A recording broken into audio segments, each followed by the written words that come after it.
Father, brother, now behold, this entire land now belongs to Wu! Fine work, son. Yeah, I knew you had it in you, Quan. In the end, it is you who will be victorious. But I don't...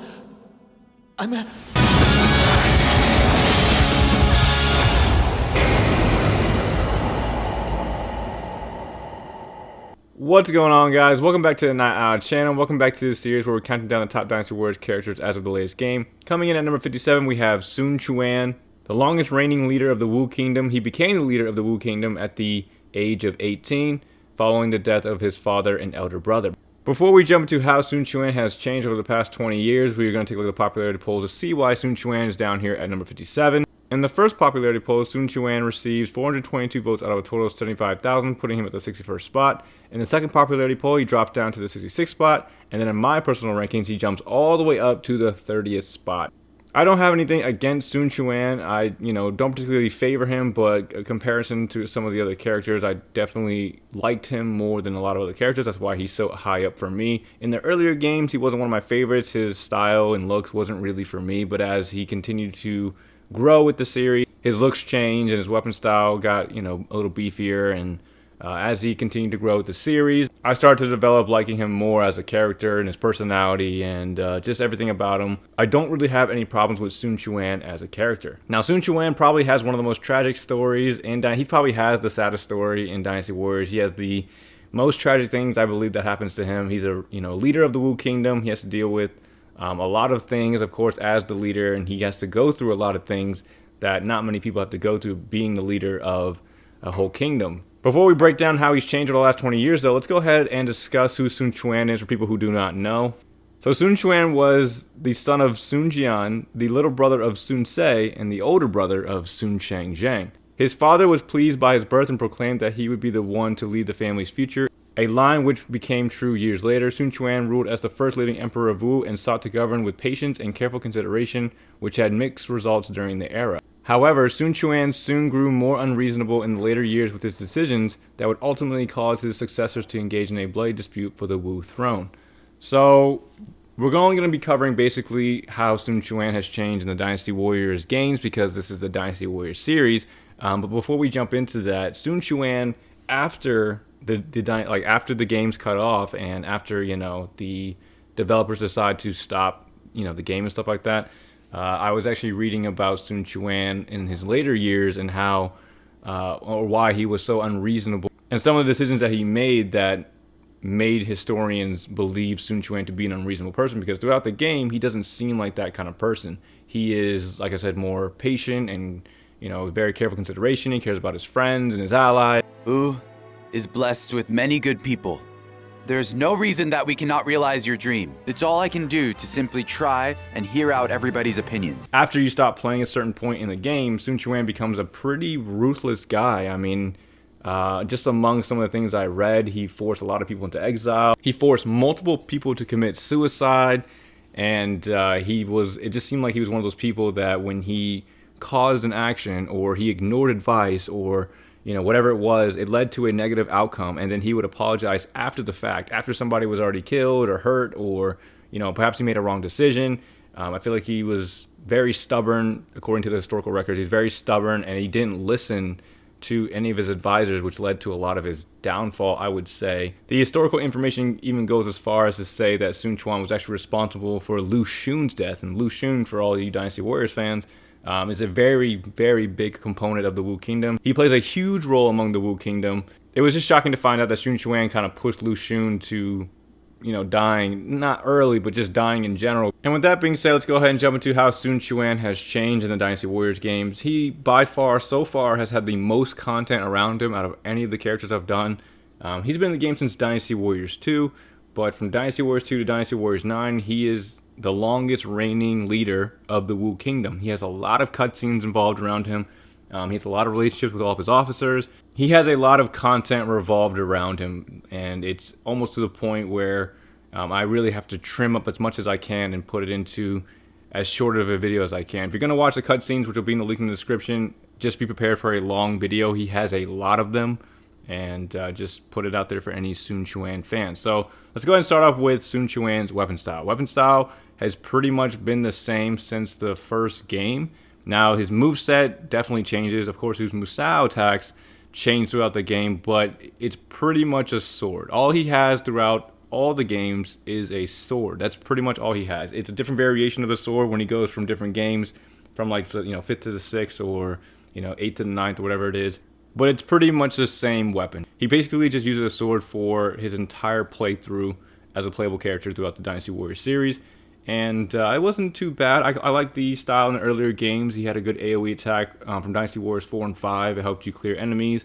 Dynasty Warriors 2 and 3 was fine. It wasn't anything like super enjoyable to where I would want to play him again. But like I said in the beginning, I like Sun Quan as he grew from, you know, the first game that he was in all the way through Dynasty Warriors 9. As he continued to grow and developed as a character, and then developers kept working on him, I started to grow with him as well. And you can't help but just end up trying to root for this guy and feel kind of bad for Sun Quan and throughout his story because of all the things that he has to deal with, which we'll go into more as we talk about his relationships and stuff like that. But weapon style is pretty much the same. Don't have much to complain about.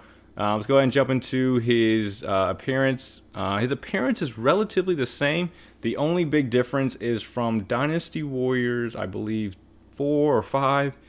And then the jump into the new gen. So like from Dynasty Warriors 5 to like Dynasty Warriors 6, I think is when he really gets a significant change. He goes from like I would say like the crown prince type look, and you know, like the kind of like a regal or noble look in the previous game, like the earlier games. And then from Dynasty Warriors 6 and on, he gets a very different look. He still looks, I guess, noble and regent, but he's got a more charismatic look to him, I would say. He looks a lot better in the newer games than he does in the older games. And like, again, I keep going back to the whole, you know, development throughout the years that Sun Quan went through. Again, I think he looked better as he, you know, went through more iterations of the game. Can't complain about the appearance too much. If anyone was a Sun Quan fan in the earlier game, I feel like people would like him even more when, you know, they started making him a better looking character, in my opinion, towards the later part of the series. Alright, next up we have his voice acting, and he goes through a lot of changes with his voice acting. We'll show these bandits a thing or two. Let us prepare for battle. I believe we all can live in peace. You have entrusted Wu to me, and I will not let you down. I can't complain too much about it. My favorite voice actor that he has is when he had the voice from Dynasty Warriors 4 to Dynasty Warriors 6. I believe that voice fit him the best, and for people that watch the Naruto series will recognize that voice acting because it is the same voice actor that voices Might Guy from the Naruto series. So that's probably my favorite voice actor for him. I also like the Dynasty Warriors 9 voice acting for him. I don't mind it too much. The earlier voice acting is okay. I believe he had more of a higher pitched voice. It wasn't that favorable, but it was okay. And then in Dynasty Warriors 7 and 8, he goes down to more of a monotone style voice. It's not as powerful or projective as some of the other voices, but I still think it's a decent voice. I didn't really have anything to complain about it, but I really like the Dynasty Warriors 4, Dynasty Warriors 6 one, and then of course the newest one, Dynasty Warriors 9. I think it fits him just fine. I think it's nothing too crazy or anything like that. Can't complain too much about his voice acting. I think it's just fine. Alright, now let's go over his relationships, significant battles, and his death. I might not go over his significant battles because being the leader of the Wu Kingdom, I mean, he's going to have all the significant battles because he's the commander of them. But let's talk about mainly his relationships and his death. His death's going to be pretty easy. It's not really discussed in any of the games. None of the games really go past or like that far into history to where the people in the game are really discussing Sun Quan's death or anything like that. He dies of illness at the age of 70, and it could have been because of, by that time in his life, he made a lot of unreasonable decisions, like I said at the beginning, and perhaps the regret of the decisions that he made caused him to be more stressed and, you know, just aid in his death, and that's what caused him to pass away and stuff like that. He made a lot of choices that he seemed to be regretful of according to the historical records, and just being compassionate person, and trying the best for his kingdom and everything like that, but just not making the best decisions according to the historical documents seems to have aided in his death. Alright, so if I had to say, it's hard to really say who the most, because he's got cutscenes with a lot of people, but if I had to say the most significant relationships he's had within the series is, well, one's going to be his family. So his father, Sun Jian, his brother, Sun Se, and his sister Sun Shang. Of course, his wife within the series, within the Dynasty Warriors series, Lian Shi, he's going to have a great relationship with. And then, of course, his bodyguard, Zhou Tai. Now, out of those 5 people, he has the least amount of cutscenes with Zhou Tai, but he is his bodyguard. He's always around. He's playing the role that Dian Wei and Zhu Xu plays for Cao Cao. So they're going to have that relationship. But then to go even further, I think these are less significant, but they're still there. He has good relationships with Lu Xun, Lu Meng, Lu Su, and Zhou Yu. Now, the main relationships that he has is going to be with, again, his family, Lian Shi, Zhou Tai, and I would even maybe put Zhou Yu in that list as well, because the strategist, the role that Zhou Yu plays, the advisor role, that's going to play a huge significance, and he's going to have to have a relationship with Zhou Yu because he's strategizing so much with Zhou Yu that they just have that inherent bond. Starting off with his family, again, he loses his father, he loses his brother, and he loses his sister. Okay, his father and brother both die. In the games, they pass away actually in front of him. So a lot of cutscenes revolved around that. Each game depicts their deaths a little differently. Sun Quan responds how you would normally respond if you saw a family member of yours get killed or die right in front of you. He loses his sister to a rival. Kingdom. She goes off and marries Liu Bei from the Shu Kingdom. I can't imagine that being a very good thing for Sun Quan. I'm sure he didn't feel the best about it. It's clear in one of the little cutscenes in Dynasty Warriors 9, he was not happy about the idea itself. Princess, I want you to marry Liu Bei in order to solidify the alliance between our kingdom. Zhou Yu, have you lost your mind? I won't allow it. Shangxiang is my sister, not some tool to be bargained with. So he ends up losing those 3 people. Eventually he has to because Shang Zhang went to go marry a rival kingdom. Eventually Sun Quan would have to confront her. It was at the Battle of Yiling after they killed Guan Yu. And pretty much all instances of the game where, Shang Zhang leaves, he has to confront Shang Zhang as an enemy officer, which I can't imagine being, a very good thing for him. Again, he's got to deal with that again as a leader and as a brother and as a, it's just not, again, I think he had one of the most tragic stories in Dynasty Warriors. He had probably the saddest story in Dynasty Warriors. He had to deal with a lot versus some of the other leaders, and definitely versus any other character that wasn't a leader in the series. But so he dealt with the death of his brother and father. He lost his sister. Next up, we have Lian Shi. Lian Shi was his wife. She was his pick-me-up, his cheer-me-up. Whenever he needed to, he was feeling down or maybe something was bothering him, she was there for him to make sure he was okay and stuff like that. She was really his rock in his time of need. And he really needed it because throughout his reign, he lost a lot of people that were really, really close to him.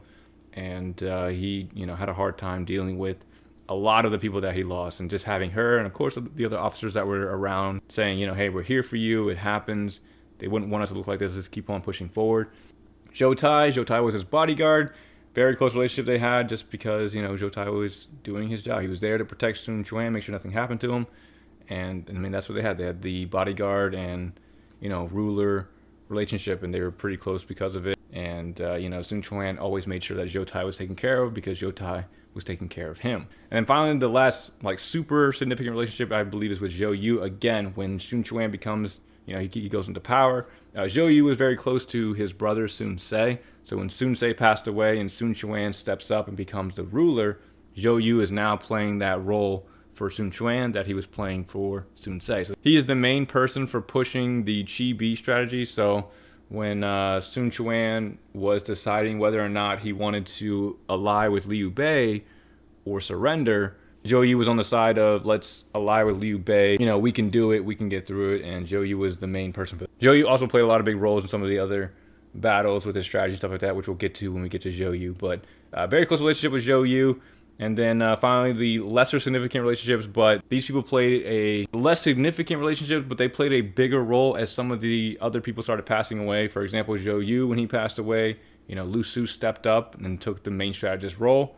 And then Lu Su passed away, and then Lu Meng took his place, right? And then Lu Meng ends up passing away, and then Lu Xun takes his place. Sun Quan has to witness and go through so many deaths of so many close people. It's quite commendable to see how he's able to handle all that and still able to run a country and still, have that momentum to keep going forward and keep, just doing the best you can every single day to protect the people who are still around.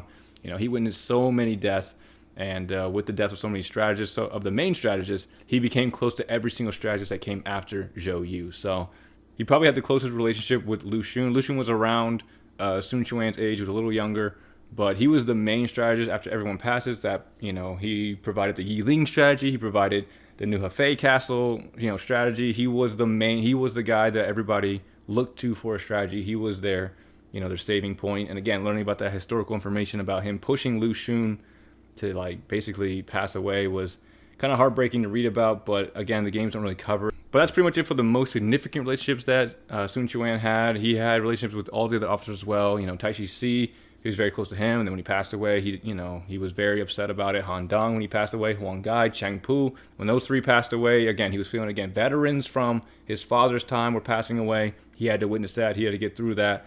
Very tough to get through. When Gan Ning passed away at the Battle of Yiling, again, he was blaming himself. He was, you know, a lot of weight upon Sun Quan's shoulder. Again, very commendable to see him be able to push through that. And of course, he had the help of the people around him. But just having to go through that and constantly mourning and grieving people, and, you know, when things were looking up, he would lose another person. And things were going good, he would lose another person. Or, you know, it was quite a tragic story to play through. He has a very tragic story. It's hard to not feel sorry for him. And then finally, his most significant battles. Again, he played a big role in a majority of the battles, but I guess if I had to choose some of the biggest battles for Sun Quan, it's probably going to be the Battle of Chibi, probably one of the biggest battles in the game in general. It was a huge turning point. It was, you know, if Sun Quan and them lost, Cao Cao would have conquered China. Like, that's huge, right? So being able to beat Cao Cao's forces while being heavily outnumbered was a huge battle for Sun Quan. And then, of course, I think the Battle of Yiling was a huge battle again for Sun Quan, because for him personally, because once Guan Yu was killed, of course Liu Bei retaliates, and then he's got to deal with, you know, not only Liu Bei and the Shu forces, but his sister's also there. A lot of mixed feelings I'm sure Sun Quan was feeling, and of course it's evident throughout the series, it's evident throughout his cutscenes, and you know, it's not a very easy thing to do as a ruler. So, but yeah, that's all I have for Sun Quan here. Hopefully the video is not too long. Again, this character had so far, he's had the most content that I've seen from a character. I expected with Cao Cao, I expected with Liu Bei. But yeah, that's all I really have for Sun Quan here. If you guys are a big fan of him, feel free to check out his cutscene and endings in the description. But again, it's going to be a little long because he has, again, a lot of content revolved around him. But he's a great character. I don't have anything against him. He's one of my favorite Wu characters. I mean, I don't really play, like, he's not someone that I would jump to play with right away. But, you know, I like him as a character. I don't have anything against him. I like the way he looks. I like his personality. I like the way he treats his subordinates, and at least in the games and stuff like that. But yeah, that's all I have for Sun Quan here. Hope you guys enjoyed it. If you did, definitely appreciate like, comment, subscribe. If you guys use Sun Quan, if you guys like him, if you guys been playing with him for a while. Again, he's been in the game since the first Dynasty Warriors, so he's been around for a while. If you guys enjoy him, let me know in the comment section what you think about Sun Quan and how he's changed. And that's all I have for the video, guys, and I'll see you guys in the next video. Thanks for watching, everyone.